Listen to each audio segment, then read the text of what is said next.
लक्ष्मी जी की दो बहुएं थी, सुमन और राधिका, और दो बेटे, अजय और सुशील।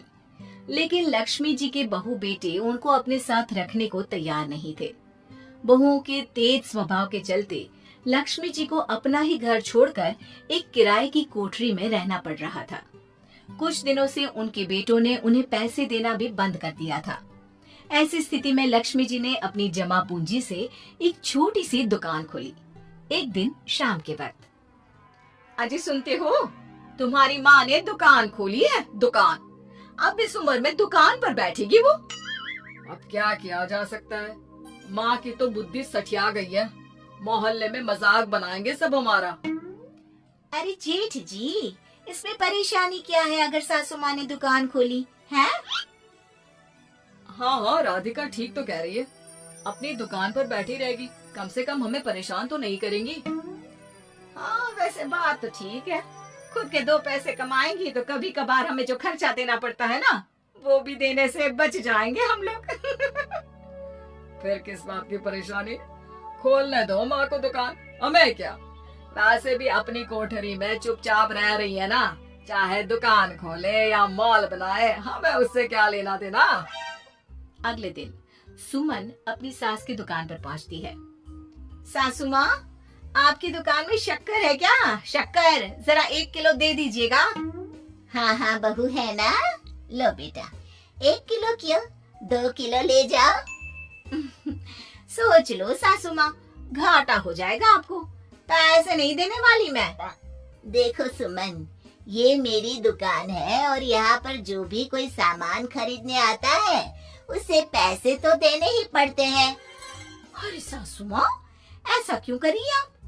अरे देखो ना, घर पर आपका बेटा और पोते पोती दूध में शक्कर डालने के लिए कब से इंतजार कर रहे हैं। जरा उनके बारे में तो सोचिए।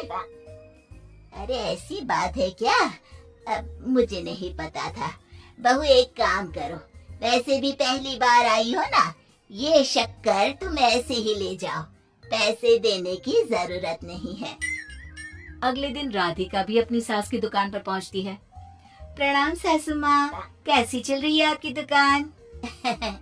बस बेटा, जैसे तैसे करके काम चला रही हूँ। तुम बताओ, घर में सब राजी खुशी है ना? हाँ हाँ मम्मी जी, सब कुछ ठीक ठाक है। बताओ राधिका बहू, कैसे आना हुआ, कुछ काम था क्या? वो ना मम्मी जी, मुझे जरा 5 किलो आटा चाहिए था। मेरे पैर में ना बहुत दर्द है, इसलिए बाजार तक जाने में ना तकलीफ हो रही थी। घर पर बच्चे भूखे बैठे हैं, सोचा आपसे ही ले लेती हूँ। हाँ हाँ क्यों नहीं बेटा, ये लो 5 किलो आटा ले जाओ। हाँ लेकिन मम्मी जी, आपने जेठानी जी को शक्कर फ्री में दी थी, तो मुझसे भी पैसे तो नहीं लेंगी ना? हाँ, अच्छा ठीक है बेटा, कोई बात नहीं, तुम ऐसे ही ले जाओ, बच्चों से क्या पैसे लेना। कुछ दिनों के बाद लक्ष्मी का बेटा अजय दुकान पर पहुंचता है। कैसी हो माँ, दुकान तो अच्छी चल रही है ना तुम्हारी, सब मोहल्ले वाले तारीफ करते रहते हैं। अब क्या करूं बेटा, तुमने तो मुझे सहारा दिया नहीं, गरीब माँ को घर से बाहर निकाल दिया। कुछ तो करना पड़ेगा ना अपना पेट पालने के लिए। वो माँ ना बहुओं की बहुत चिक चिक रहती थी, अब देखो कितनी अच्छी जिंदगी है तुम्हारी, खुद कमाती हो, खुद खर्च करती हो, इससे अच्छी भला कोई जिंदगी हो सकती है क्या? हाँ बेटा, दिल को बहलाने के लिए तुम्हारी ये बात भी सही है, लेकिन कोई बात नहीं बेटा, मैं खुश हूँ। अच्छा माँ, मैं क्या कह रहा था, जरा 500 उधार तो दे देना। कमाल की बात है बेटा, तुम मुझसे पैसे उधार मांग रहे हो, तुम्हारे पास पैसों की क्या कमी है? अरे माँ, इस महीने की तनख्वाह नहीं आई और आप तो अपनी बहू को जानती है ना, उसे शॉपिंग करनी है, जल्दी वापस लौटा दूंगा माँ। ठीक है बेटा, ये लो 500 रुपए, लेकिन देखो कुछ दिनों में वापस दे देना, मुझे अपनी दुकान के लिए माल भी तो खरीदना है। हाँ हाँ ठीक है माँ, जल्दी पैसे लौटा दूंगा। बहुत दिनों तक अजय अपनी माँ लक्ष्मी के पैसे वापस नहीं देता और सुमन और राधिका बार बार किसी न किसी बहाने से अपनी सास लक्ष्मी की दुकान से बिना पैसे दिए खूब सारा सामान ले आती है, जिसकी वजह से लक्ष्मी को अपनी दुकान में बहुत घाटा होता है।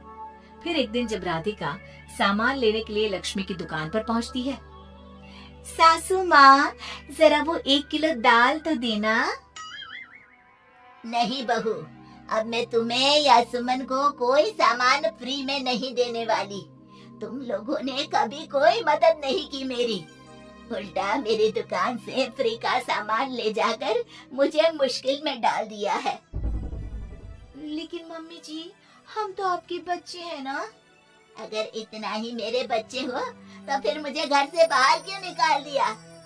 देख बहू, अब मैं तुम्हें 1 रुपए का सामान भी फ्री में नहीं दूंगी, और जाकर सुमन को भी कह देना, आए दिन तुम्हारा पति मुझसे उधार ले जाता है और वापस भी नहीं लौटाता। राधिका गुस्से में घर वापस आती है।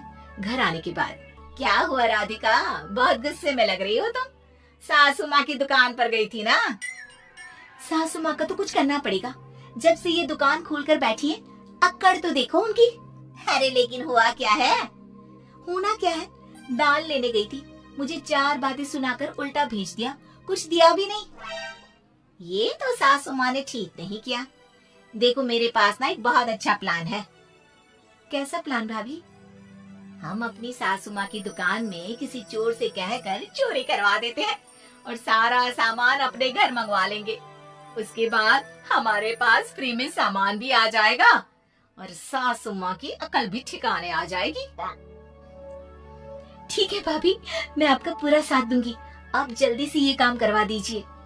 और 2 दिनों के बाद सुमन और राधिका एक चोर से मिलकर लक्ष्मी की दुकान में चोरी करवा देते हैं। हे भगवान, ये क्या हो गया? इस उम्र में जैसे तैसे अपना गुजारा कर रही थी, लेकिन चोर मेरा सारा सामान लेकर चले गए। अबे क्या होगा? तभी वहाँ पर राधिका और सुमन पहुँच जाती है। क्या हुआ सासू माँ, बहुत दुखी लग रही हैं आप। अरे क्या बताऊं, मेरी दुकान का सारा माल चोरी हो गया। अब अगर आप अपनी ही बहू बेटी को सामान नहीं देंगी तो ऐसा तो होगा ना सासू माँ। अब राधिका की बात सुनकर लक्ष्मी को यकीन हो जाता है कि इस चोरी के पीछे कहीं न कहीं उसकी दोनों बहुओं का ही हाथ है। लक्ष्मी एक प्लान बनाती है, पैसे उधार लेकर अपनी दुकान में फिर से खूब सारा सामान ले आती है। अरे भाभी, देखा आपने, सासू माँ की दुकान तो फिर से सामान से भर गई है। हाँ वही तो, मैं तो सोच रही थी कि एक बार में उनकी अकल ठिकाने आ जाएगी, पर लगता है फिर से कुछ करना पड़ेगा। लेकिन अब हम क्या कर सकते हैं? अरे वही जो हमने पहले किया था। इसका मतलब फिर से चोरी करवाएंगे? हाँ, उसके बिना हमारा काम कैसे चलेगा? और इस बार चोरी करने हम दोनों चलेंगे, कुछ नहीं छोड़ेंगे उनकी दुकान में। सुमन और राधिका दोनों मिलकर लक्ष्मी की दुकान में चोरी कर लेती हैं और सारा सामान चुपचाप अपने घर के स्टोर में लाकर रख देते हैं। लेकिन सुबह होते ही लक्ष्मी पुलिस लेकर सुमन और राधिका के घर पहुंच जाती है। इंस्पेक्टर साहब, मेरी इन दोनों बहुओं ने ही घर में चोरी की है। अरे ना ना इंस्पेक्टर साहब, ये हम पर झूठा इल्जाम लगा रही हैं। अरे हम क्यों इनकी दुकान में चोरी करने लगे? माँ, आपको शर्म नहीं आती अपनी बहू पर झूठा इल्जाम लगाते हुए? हाँ माँ, हम आपके बेटे हैं और ये आपकी बहुएं हैं, आप ऐसा कैसे कर सकती हैं? लक्ष्मी जी, क्या आपके पास कोई सबूत है? अरे इंस्पेक्टर साहब, आप इनकी बातों में मत आइए। ये हमारी माँ है और इनकी दिमागी हालत ठीक नहीं है, इसीलिए तो हमसे अलग रहती हैं। इंस्पेक्टर साहब, मेरी दिमागी हालत बिल्कुल ठीक है और मेरे पास इन दोनों के खिलाफ बहुत बड़ा सबूत है। बताइए क्या सबूत है आपके पास? आप जरा मेरी दोनों बहुओं के हाथ पानी से धुलवा दो, फिर सब कुछ साफ साफ पता चल जाएगा। अरे हाथ पानी से धोने से क्या होगा माँ? आप दोनों मेरे सामने अपने हाथों पर पानी डालिए। जैसे ही राधिका और सुमन अपने हाथ पानी में डालती हैं, उनके हाथों का रंग लाल हो जाता है और ये देखकर सब लोग हैरान रह जाते हैं। अरे ये क्या, तुम्हारे हाथों का रंग अचानक से लाल कैसे हो गया? क्योंकि मैंने अपनी दुकान के सारे सामान पर एक तरह का केमिकल लगा कर रखा था। मुझे पता था जो भी चोरी करने आएगा वो सामान को अपने हाथों से उठाएगा और उसके हाथों पर रंग लग जाएगा। अरे माँ, आप तो बहुत चालाक निकली। इसे चालाक नहीं बेटा, बुद्धिमान कहते हैं। और जिसके तुम्हारे जैसे बहू बेटे हो उसे थोड़ा बहुत तो अपनी अकल से काम लेना ही पड़ता है ना। शर्म नहीं आती आप लोगों को अपनी ही माँ को परेशान करते हुए? हमें माफ कर दीजिए सासू माँ, हम आइंदा ऐसी गलती कभी नहीं करेंगे। और हाँ, आपको अपने साथ रखेंगे, आपकी सेवा करेंगे और पूरी इज्जत भी देंगे। हमें माफ कर दीजिए।